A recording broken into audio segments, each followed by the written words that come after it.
अस्सलाम वालेकुम अज़ीज़ तलबा और तालबात, उम्मीद करती हूँ कि आप सब ठीक ठाक होंगे।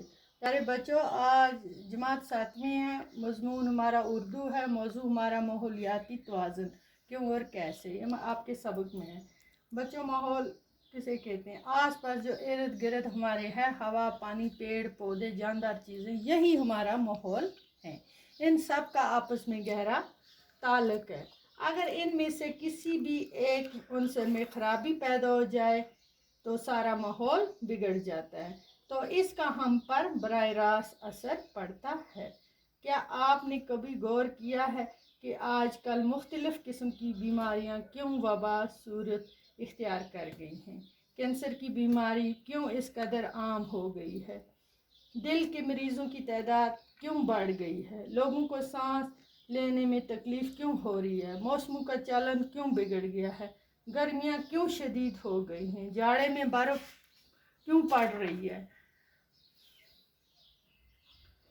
बहुत बर्फबारी होती है जाड़े में। दरियाओं का पानी क्यों उतला और गंदला हो गया है? शफाफ पानी के चश्मे अब क्यों सूख गए हैं? इन सब की वजह बस यही है कि माहौल के मुख्तलिफ अनासर में जो एक कुदरती तवाज़ुन था वो अब बिगड़ चुका है। इसके सब जिम्मेवार हम खुद हैं। इसके लिए हम ही जिम्मेवार हैं। पिछले 1-2.5 सदी में इंसानी आबादी ने जिस रफ्तार से बढ़ी है, उसी रफ्तार से इंसान की ज़रूरतें भी बढ़ गई हैं। प्यारे बच्चों, हमें जंगल नहीं काटने चाहिए। जंगलों से हमें फ़ायदा है। जब हम जंगल काटेंगे तो बारिश नहीं होगी, बर्फ़ नहीं पड़ेगी, पानी नहीं हमें मिलेगा, चश्मों में, दरियाओं में सूख जाएगा, हमारे फसल नहीं उगेंगे।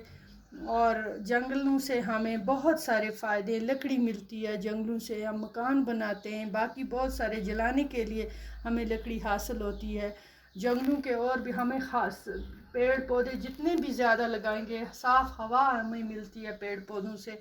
इसके बहुत सारे और भी फ़ायदे मैंने अगले सबक में भी आपको जंगलों के फ़ायदे पर भी नोट दिखाया था। तो आज का ये सबक भी आपका है, ये इसी का टॉपिक है माहौलियाती तवाज़ुन। इसके आगे भी इंशाल्लाह, ये पहला पार्ट है इसका, आगे भी हम पढ़ेंगे दूसरे पार्ट में इसका। ये पहला हिस्सा है, आप अच्छी तरह से इसको समझ लेंगे। ठीक है, खुदा हाफिज़।